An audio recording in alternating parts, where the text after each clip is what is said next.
으아! 이 새벽에 갑자기 다리에 쥐가 나다니 제발 도와주세요. 혹시 이런 경험 있으신가요? 자다가 갑자기 찌릿한 고통에 벌떡 일어난 적, 다리가 말려 들어가고 펴지지도 않고 한참 동안 몸을 움켜쥐게 되는 그 순간, 숨도 못 쉴 정도로 아프고 어떻게 해야 할지도 몰라 당황했던 기억. 많은 분들이 그냥 쥐 났나 보다 하고 넘기시지만 그게 정말 그냥 쥐일까요? 오늘 영상은 여러분께 단 3초 만에 쥐 통증을 멈추는 응급처치법과 절대로 놓쳐선 안 되는 위험신호, 그리고 평생 쥐가 안 나게 도와주는 생활 습관까지 모두 알려드립니다. 이건 단순한 건강 정보가 아닙니다. 어쩌면 여러분의 생명을 지킬 수도 있는 정말 중요한 내용입니다.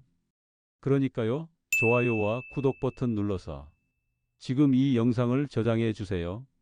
그리고 알림 설정까지 해두시면 혹시 나중에 가족이나 지인이 갑자기 쥐가 났을 때 바로 꺼내 보실 수 있습니다. 많은 분들이 이 정도면 괜찮겠지 하고 넘기시다가 정말 응급실에 실려 오시는 경우가 많습니다. 그중 한 사례를 소개해 드릴까? 경기도에 사시는 68세 박정희 할머니. 평소엔 건강하셨던 분이었습니다. 그런데 한 달 전부터 밤마다 종아리에 쥐가 나기 시작했다고 하셨어요. 나이 들면 다 그런 줄 알았죠. 처음엔 대수롭지 않게 넘겼어요. 그렇게 며칠을 참으셨다고 합니다. 하지만 어느 날 밤 통증이 유난히 심했고 아침이 되어도 통증이 가라앉지 않았다고 합니다. 게다가 다리까지 붓기 시작했죠. 결국 며느님이 이상하다 싶어서 병원으로 모시고 왔고 검사 결과는 정말 충격적이었습니다. 깊은 정맥 혈전증이었어요. 다리 속 혈관에 피떡이 생긴 상태였던 거죠. 이 피떡이 폐로 올라갔다면 단 몇 분 안에 폐색전증으로 이어져 생명이 위험할 수도 있었습니다. 정말 다행히도 빨리 발견해서 치료를 시작했고 할머니는 완전히 회복하셨습니다. 할머니께서 하신 말씀이 아직도 기억에 남습니다. 그냥 쥐 나는 거라고만 생각했지 이렇게 큰 병의 신호일 줄은 몰랐어요. 며느리가 병원 가자고 안 했으면 정말 큰일 날 뻔했죠. 이게 단순한 한 사람의 이야기가 아닙니다. 지금 이 영상을 보고 계신 여러분께도 언제든 일어날 수 있는 이야기입니다. 혹시 여러분도 다리에 쥐가 자주 나시나요? 가장 최근에 쥐가 났던 건 언제였나요? 혹은 어떤 상황에서 그런 일이 있었는지 댓글로 남겨주세요. 여러분의 경험이 다른 누군가에겐 소중한 예방이 될 수도 있습니다. 다리에 쥐가 나는 이유는 생각보다 다양합니다. 단순히 피곤해서 혹은 운동을 해서만은 아닙니다. 특히 60대 이상이 되면 젊었을 때와는 전혀 다른 원인들로 쥐가 자주 발생하게 되는데요. 지금부터 가장 대표적인 6가지 원인을 하나씩 짚어드리겠습니다. 첫 번째는 바로 수분과 전해질 부족입니다. 우리 몸속에는 나트륨, 칼륨, 마그네슘, 칼슘 같은 전해질이 정상적으로 균형을 이뤄야 근육이 잘 움직이게 됩니다. 그런데 나이가 들면 갈증을 잘 못 느끼게 됩니다. 입이 마르지 않으니 물을 잘 안 마시게 되고 결국 전해질도 줄어들게 되죠. 특히 여름철 땀을 많이 흘리는데 물을 충분히 안 마시면 쥐가 잘 납니다. 실제로 65세 김영호 어르신이 여름에 하루 물을 한두 컵밖에 안 드시다가 밤마다 종아리에 쥐가 나서 병원에 오신 적이 있었습니다. 혈액 검사 결과 칼륨과 마그네슘 수치가 정상보다 훨씬 낮았고 전해질 보충과 수분 섭취를 늘리자 증상이 빠르게 좋아졌습니다. 두 번째는 근육의 과사용입니다. 평소 활동량이 적은 분이 갑자기 오래 걷거나 계단을 많이 오르면 근육에 피로 물질이 쌓이면서 경련이 생깁니다. 특히 손주들과 등산 갔다 오신 다음 날 다리에 쥐 나셨던 경험 많으시죠? 72세 정명순 할머니는 평소엔 산책 정도만 하시다가 손자랑 북한산을 올라가신 다음 날부터 사흘 동안 다리에 쥐가 계속 나셨습니다. 세 번째는 혈액순환 장애입니다. 고혈압, 당뇨, 말초혈관 질환이 있는 경우 다리로 가는 혈류가 약해지면서 근육이 산소 부족 상태가 됩니다. 그러면 갑자기 쥐가 나기 쉬운 거죠. 70세 이순자 할머니는 당뇨 진단을 받으신 지 15년 정도 되셨는데 최근 몇 년간 밤마다 쥐로 고생하셨습니다. 검사해 보니 다리 혈관이 좁아져 산소 공급이 잘 안 되고 있었고 혈당 조절을 강화하고 혈관약을 복용하신 후 쥐나는 빈도가 많이 줄었습니다. 네 번째는 약물의 부작용입니다. 이뇨제, 고혈압약, 콜레스테롤 약 중 일부는 전해질 균형을 깨뜨릴 수 있습니다. 63세 장성호 씨는 고혈압 조절이 잘 안 돼 약을 바꾸셨는데 그 후부터 밤마다 다리에 쥐가 나기 시작했습니다. 알고 보니 새로 복용한 약이 칼륨을 빠르게 소모시키는 작용을 하고 있었던 거죠. 약물 부작용은 생각보다 흔합니다. 그래서 약을 새로 복용하기 시작한 후 쥐가 자주 난다면 꼭 주치의와 상담하셔야 합니다. 다섯 번째는 잘못된 수면 자세입니다. 무릎을 구부리거나 발끝이 아래로 꺾인 상태로 자면 종아리 근육이 수축된 채 유지됩니다. 그러다 새벽에 갑자기 쥐가 나기 쉬워지죠. 특히 겨울철 무거운 이불이 발을 눌러서 이런 현상이 더 자주 발생합니다. 75세 김철수 어르신은 항상 새벽 5시쯤이면 쥐가 나서 잠에서 깨셨는데 이불을 가볍게 바꾸고 발밑에 작은 쿠션을 받쳐드린 이후로는 거의 쥐가 나지 않는다고 하셨습니다. 여섯 번째는 자연스러운 노화입니다. 근육량은 보통 40세 이후부터 매년 1%씩 감소하고 신경 전달 속도도 느려집니다. 특히 다리 근육은 빨리 줄어들기 때문에 근육이 약해지면 작은 자극에도 과도하게 반응합니다. 쉽게 말해 오래된 자동차 브레이크처럼 근육의 반응이 정교하지 않게 되는 거죠. 이런 변화는 자연스러운 노화지만 관심을 갖고 관리를 시작하면 충분히 줄일 수 있습니다. 혹시 지금 말씀드린 6가지 중에서 나에게 해당되는 원인이 하나라도 있으셨나요? 있다면 지금 메모해 두세요. 이제부터 소개해 드릴 응급처치법과 생활습관 관리가 그 원인을 해결해 주는 핵심이 될 겁니다. 지금까지 말씀드린 원인들은 일상적인 쥐의 주요 원인들이었습니다. 하지만 이 중 일부는 절대 그냥 넘겨서는 안 되는 위험한 징후일 수도 있습니다. 단순한 쥐가 아니라 우리 몸이 보내는 마지막 경고일 수 있다는 뜻이죠. 특히 지금부터 말씀드릴 4가지 증상 중 하나라도 해당되신다면 즉시 병원에 가셔야 합니다. 첫 번째, 한쪽 다리만 지속적으로 쥐가 나고 다리가 붓기까지 하는 경우입니다. 이건 깊은 정맥 혈전증의 전형적인 증상입니다. 혈관 안에 피떡, 즉 혈전이 생겨 혈액순환을 막고 있는 상태입니다. 문제는 이 혈전이 떨어져 나가서 폐로 이동하게 되면 폐색전증이라는 아주 위험한 상황으로 이어진다는 겁니다.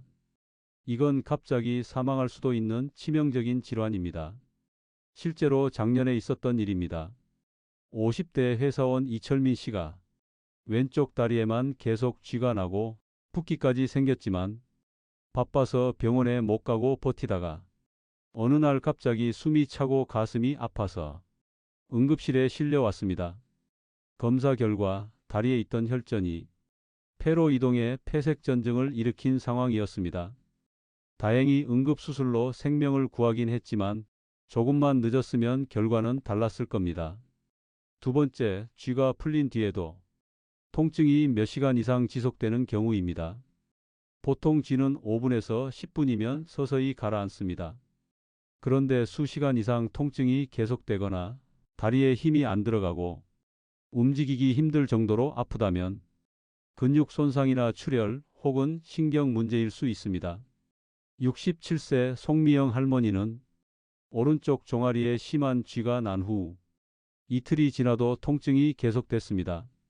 파스를 붙이고 마사지도 해봤지만 오히려 더 아프고 붓기까지 생겨 병원에 오셨고 검사 결과 근육 안쪽에 작은 출혈이 있었던 것으로 확인됐습니다.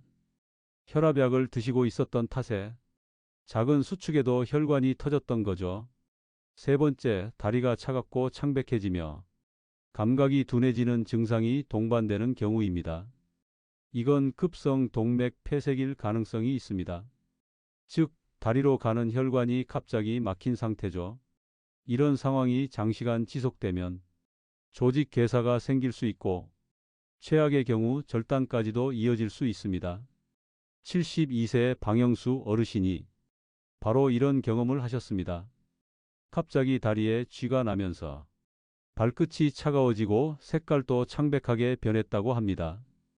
감각도 둔해졌고 시간이 지나도 나아지지 않아서 응급실에 오신 결과 당뇨 합병증으로 동맥이 막힌 상태로 진단되었습니다. 즉시 혈관 수술을 통해 다행히 다리를 지킬 수 있었지만 조금만 늦었더라면 심각한 결과로 이어졌을 수 있습니다. 마지막 네 번째는 쥐가 나면서 동시에 숨이 차거나 가슴이 답답해지는 증상입니다. 이건 폐로 혈전이 이미 이동했을 가능성을 의미하며 앞서 설명드린 폐색전증의 대표적인 초기 신호입니다. 이런 증상이 나타나면 119를 부르고 절대로 혼자 참거나 기다리면 안 됩니다. 55세 정수연 씨는 장거리 비행 후 며칠간 오른쪽 다리에 쥐가 자주 났다고 합니다. 그러다 어느 날 아침 쥐가 나자 동시에 숨이 막히고 가슴이 쪼여드는 느낌이 들었고 결국 응급실에서 폐색전 진단을 받았습니다. 다행히 조기에 발견돼 치료를 받았지만 한 발만 늦었더라면 위험할 뻔했습니다. 혹시 지금까지 들으시면서 나도 이런 적이 있었는데 하는 생각이 드셨나요? 그렇다면 지금 바로 가까운 병원이나 내과 혈관외과 전문의의 진료를 받아보시길 바랍니다. 쥐는 단순한 증상일 수도 있지만 때로는 우리 몸이 보내는 결정적인 경고일 수 있습니다. 이제 정말 중요한 부분입니다. 밤중에 갑자기 쥐가 났을 때 아무것도 준비되지 않은 상황에서도 지금 당장 할 수 있는 실전 응급처치 6단계를 알려드리겠습니다. 이건 제가 직접 환자분들께 권하고 효과를 확인했던 방법들입니다. 첫 번째, 윗입술 중앙 꼬집기입니다. 믿기 힘드실 수도 있지만 실제로 미국 응급의학회에서도 보고된 비자극 신경 반사 원리를 활용한 방법입니다. 방법은 간단합니다. 집게손가락과 엄지손가락으로 윗입술 정중앙 부위를 세게 꼬집습니다.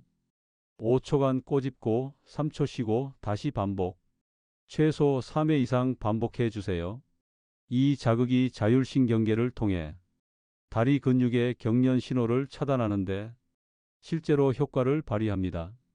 70세 김영자 할머니는 한밤중 양쪽 종아리에 동시에 쥐가 나서 바닥을 구르며 고통스러워 하시다가 우연히 이 방법을 시도하셨습니다.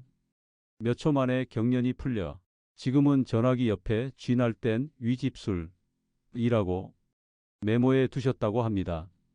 지금 보고 계신 분들도 한번 따라 해보시겠어요? 윗입술 정중앙을 두 손가락으로 살짝 꼬집어 보세요.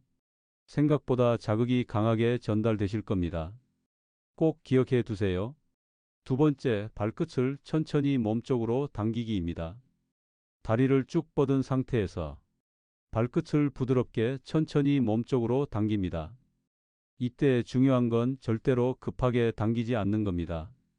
근육이 놀란 상태에서는 갑작스러운 동작이 오히려 통증을 더 심하게 만듭니다.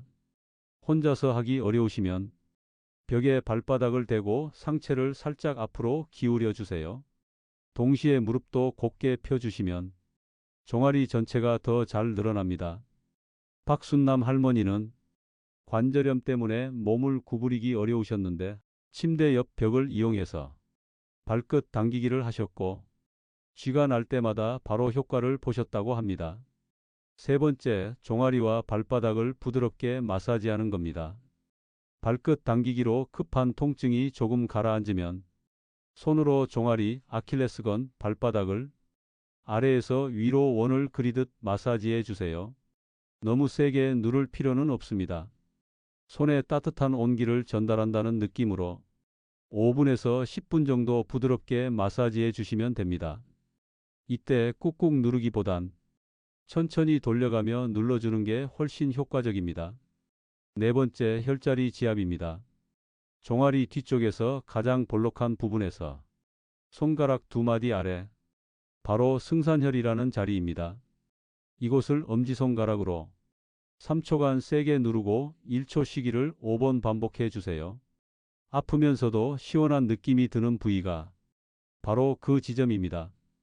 당뇨병 때문에 다리 쥐로 고생하던 68세 조성민 어르신은 이 방법을 며칠 연습하신 뒤부터 쥐가 나도 당황하지 않고 스스로 해결하실 수 있게 되었다고 하셨습니다.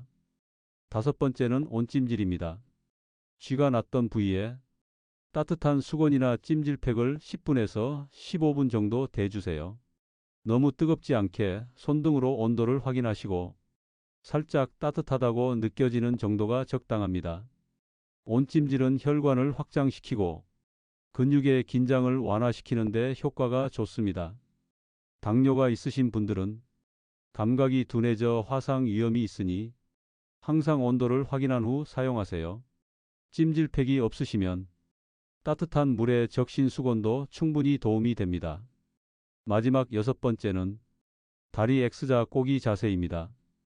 앉아서 무릎을 바닥에 붙인 상태에서 발목과 발끝만 서로 교차해 다리를 X자 형태로 만들어 주세요. 30초 정도 이 자세를 유지하면 종아리 근육에 자연스러운 압박이 생겨 혈액순환이 개선됩니다. 무릎이 불편하신 분은 무리하지 마시고 앞의 방법들을 먼저 시도해 보세요. 이 6가지 방법은 실제로 제가 응급실에서 수백 명의 환자에게 직접 가르쳐 드리며 효과를 확인한 가장 확실한 실전 응급처치법입니다. 가장 중요한 건 당황하지 않고 하나씩 천천히 해보는 겁니다. 특히 위집술 꼬집기와 발끝 당기기, 이 두 가지만 기억해 두셔도 정말 많은 상황에서 큰 도움이 되실 겁니다. 쥐가 났을 때 어떻게 대처하는지도 중요하지만 무엇보다 중요한 건 애초에 쥐가 나지 않도록 예방하는 것입니다. 지금부터 소개해 드릴 7가지 생활 습관을 기억해 두신다면 밤마다 찾아오는 통증에서 상당히 자유로워지실 수 있습니다. 첫 번째, 수면 자세를 바로 잡는 것입니다. 잠잘 때 무릎을 구부리거나 발끝이 아래로 떨어지는 자세로 주무시면 종아리 근육이 긴장된 상태가 유지돼 새벽에 쥐가 날 가능성이 커집니다. 다리를 쭉 펴고 발밑에 작은 쿠션을 받쳐주는 것만으로도 혈액순환이 개선되고 쥐가 줄어듭니다. 특히 옆으로 누워 주무시는 분들은 다리 사이에 베개를 끼우는 습관을 들이면 골반과 다리의 정렬이 자연스러워져 근육에 무리가 가지 않습니다. 74세 이영희 할머니는 평생 웅크리고 주무시는 습관이 있으셨는데 자세를 바꾼 뒤부터는 쥐가 나는 횟수가 현저히 줄었다고 하셨습니다. 두 번째, 잠들기 전 간단한 스트레칭입니다. 5분만 투자해도 큰 효과가 있습니다. 예를 들어 벽을 짚고 한쪽 다리를 뒤로 쭉 뻗어 종아리를 늘려주는 스트레칭을 하거나 의자에 앉아서 발끝을 천천히 몸쪽으로 당겨주는 동작이 좋습니다. 이런 동작을 30초씩 번갈아 해주시면 근육이 경직되지 않고 이완된 상태로 잠들 수 있습니다.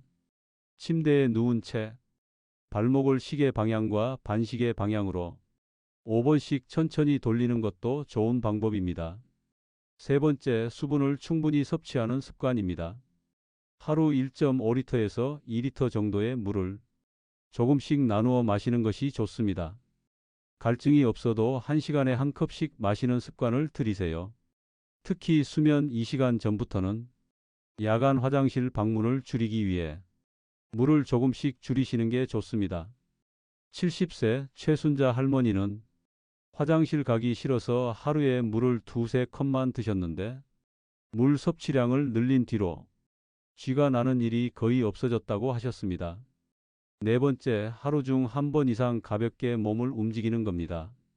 장시간 같은 자세로 앉아 계시거나 텔레비전을 오래 보실 때 1시간에 한 번씩 일어나서 다리를 털거나 발가락을 움직이거나 발목을 돌려주세요. 10번에서 20번 정도만 움직여도 다리 근육에 자극이 전달되고 혈액순환이 좋아집니다.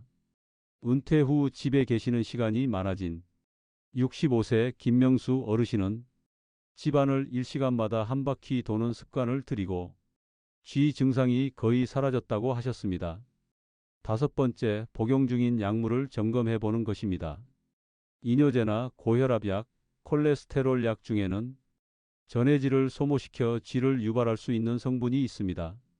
만약 약을 바꾼 후 쥐가 자주 나기 시작했다면 절대 혼자 끊지 마시고 반드시 주치의와 상의하세요. 6번째, 수면 중 체온을 따뜻하게 유지하는 것입니다. 겨울철에는 다리가 차가워지면 근육이 쉽게 수축하고 쥐가 잘 납니다. 전기장판을 사용하시거나 느슨한 양말을 신고 주무시는 것도 좋습니다. 단 양말이 너무 조이면 오히려 혈액순환을 방해하니 헐렁한 수면 양말을 추천드립니다. 마지막 7번째는 족욕이나 따뜻한 샤워입니다. 잠자기 1시간 전 미지근한 물에 발을 10분 정도 담그거나 간단한 샤워를 하시면 몸이 이완되며 근육 긴장도 함께 풀어집니다. 물의 온도는 38도에서 40도 정도. 너무 뜨겁지 않게 편안하다고 느껴지는 정도가 적당합니다. 족욕을 하실 때는 발가락을 천천히 움직이거나 발목을 돌려주시면 더욱 효과적입니다. 이 7가지 생활 습관은 아무리 강조해도 지나치지 않습니다. 하루 5분만 투자하셔도 쥐로 인한 고통에서 많은 부분 벗어나실 수 있습니다. 이제 지금까지 배운 내용을 실제로 내 생활에 어떻게 적용할 수 있을지 한번 정리해 보겠습니다. 마지막으로 꼭 기억하셔야 할 게 있습니다. 다리에 쥐가 났을 때 우리가 흔히 저지르는 잘못된 행동들입니다. 이건 실제로 많은 어르신들이 실수하셨고 그 결과 더 큰 병을 키우게 된 경우도 많습니다. 오늘 말씀드릴 5가지는 절대 따라 하시면 안 됩니다. 첫 번째, 쥐가 났을 때 무작정 세게 주무르거나 두드리는 행동입니다. 고통스러우니까 본능적으로 그렇게 하게 되죠. 하지만 쥐가 난 근육은 이미 극도로 수축된 상태입니다. 이런 상태에서 강하게 자극을 주면 근육 섬유가 찢어지거나 작은 출혈, 염증까지 생길 수 있습니다. 특히 고혈압약이나 아스피린처럼 혈액을 묽게 하는 약을 드시는 분들은 이런 외부 자극이 뇌출혈로 이어지기 쉽습니다. 충북에 사시는 72세 김정순 어르신은 쥐가 날 때마다 나무로 된 지압봉으로 쥐난 부위를 세게 때리곤 하셨습니다. 처음엔 통증이 줄어드는 느낌이었지만 나중에는 그 자리에 멍이 생기고 통증이 몇 날 며칠 지속돼 병원에서 근막염 소견까지 받으셨습니다. 2번째, 약을 임의로 중단하거나 민간요법으로 대체하는 것입니다. 쥐가 자주 나면 이 약 때문 아닐까 싶어서 스스로 약을 끊으시는 분들 많습니다. 이건 정말 위험한 행동입니다. 이뇨제, 고혈압약, 콜레스테롤 약 등은 전해질에 영향을 줄 수 있지만 그렇다고 약을 끊으면 혈압이나 콜레스테롤이 올라가 심혈관 질환이 더 악화될 수 있습니다. 무조건 중단하기보단 의사와 상담을 통해 다른 약으로 조정하는 게 정답입니다. 또 민간요법만으로 치료하려는 분들도 많죠. 대표적으로 파스, 된장찜질, 뜸 치료 등을 무분별하게 반복하다가 오히려 통증이 심해지고 피부염까지 생기는 사례가 많습니다. 3번째, 나이 들면 다 그렇지 하고 넘기는 것입니다. 이게 가장 흔하면서도 가장 위험한 태도입니다. 나이가 들면 생기는 자연스러운 변화도 있지만 그 속에 위험한 병이 숨어 있을 수도 있습니다. 내가 좀 고생하면 되지 하고 참다 보면 기회가 사라집니다. 병도 몸도 타이밍이 중요합니다. 가장 후회하는 사람은 조금만 더 일찍 진료받았더라면 하고 말씀하시는 분들입니다. 4번째, 진통제만 계속 먹는 것입니다. 진통제는 일시적으로 통증을 가라앉히긴 하지만 근본 원인을 해결하지 못합니다. 게다가 장기 복용 시 위장장애, 신장 기능 저하, 약물 의존성 등 부작용 위험도 있습니다. 특히 처방 없이 구입한 약을 스스로 조합해서 드시는 분들도 있는데 이건 매우 위험합니다. 마지막 5번째는 내 몸의 경고를 외면하고 그냥 지나치는 것입니다. 우리 몸은 늘 신호를 보냅니다. 자주 쥐가 난다는 건 혈액순환, 근육, 신경계, 영양 상태 중 어딘가 이상이 있다는 뜻입니다. 그걸 그냥 넘기고 오늘만 넘기자 하다 보면 나중에 더 심각한 결과로 이어지게 됩니다. 67세 장영순 어르신은 밤마다 다리에 쥐가 나고 통증이 점점 심해졌지만 이러다 괜찮아지겠지 하고 한 달을 넘기셨습니다. 결국 병원에 가셨을 땐 허리 디스크와 당뇨 신경병증까지 진행된 상태였습니다. 왜 진작 오지 않으셨어요? 라는 말에 그저 눈물만 흘리셨죠. 이 5가지 정말 절대 하지 마세요. 지금 영상을 보시고 계신 분들 중에도 혹시 내가 여기에 해당되진 않나? 한번 꼭 돌아봐 주세요. 그리고 오늘 배운 내용이 지금 당장은 필요 없어 보이더라도 내일 혹은 가족에게 꼭 필요할 수 있습니다. 좋아요와 저장, 알림 설정까지 해두시면 언제든 다시 꺼내 보실 수 있습니다. 이제 마지막으로 오늘 말씀드린 내용을 깔끔하게 정리해 드릴게요. 오늘 영상 끝까지 함께 해주셔서 감사합니다. 지금까지 다리 쥐에 대해 하나부터 10까지 차근차근 정리해 드렸습니다. 혹시 기억이 잘 안 나신다고요? 괜찮습니다. 지금부터 짧고 간단하게 핵심만 다시 한번 정리해 드릴게요. 쥐가 나는 이유는 단순한 근육 문제일 수도 있지만 그 이면에는 혈액순환 장애, 신경 손상, 당뇨, 영양 부족 등 몸 전체의 신호가 숨어 있을 수 있습니다. 쥐가 나기 전에는 다리가 무겁고 저리거나 밤에 뒤척이며 잠을 자주 깨는 일이 생기기도 합니다. 이때 절대 무시하지 말고 경고 신호로 받아들이는 게 중요합니다. 쥐가 났을 때는 절대 당황하지 마세요. 3초 응급처치법 기억하시죠? 1. 윗입술 중앙 세게 꼬집기. 2. 발끝 천천히 몸쪽으로 당기기. 3. 종아리와 발바닥 부드럽게 마사지. 4. 승산혈 지압. 5. 따뜻한 찜질. 6. 다리 X자 꼬기. 이 6가지만 기억하시면 새벽의 고통스러운 순간에도 당황하지 않고 대처하실 수 있습니다. 그리고 쥐가 자주 나는 분들은 생활 습관을 꼭 점검해 보셔야 합니다.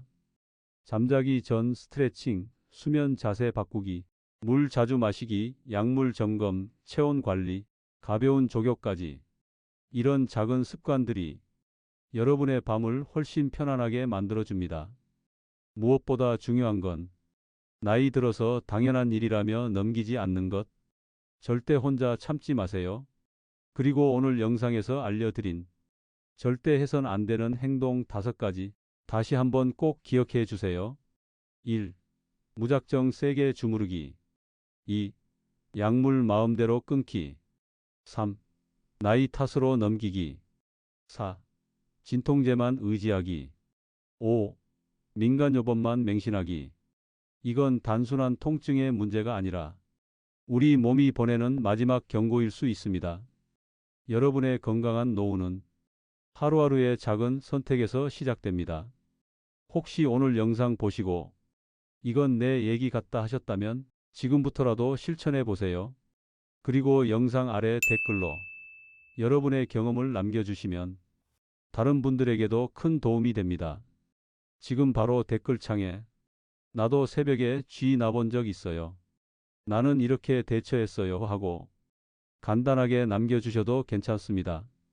여러분의 한 줄 댓글이 누군가의 건강을 지키는 힘이 될 수 있습니다. 혹시 부모님이나 형제, 지인이 쥐가 자주 난다고 하신 적 있으신가요? 그렇다면 지금 이 영상을 카카오톡이나 문자로 꼭 공유해 주세요. 이 영상 하나가 한 사람의 통증을 막고 한 가정의 걱정을 줄일 수 있습니다. 마지막으로 영상이 도움이 되셨다면 좋아요 한번 눌러주시고 구독과 알림 설정까지 꼭 부탁드립니다. 앞으로도 우리 몸의 사소한 신호를 놓치지 않도록 건강한 노후를 위한 정보 꼼꼼히 챙겨드리겠습니다. 다시 한번 함께해 주셔서 진심으로 감사합니다.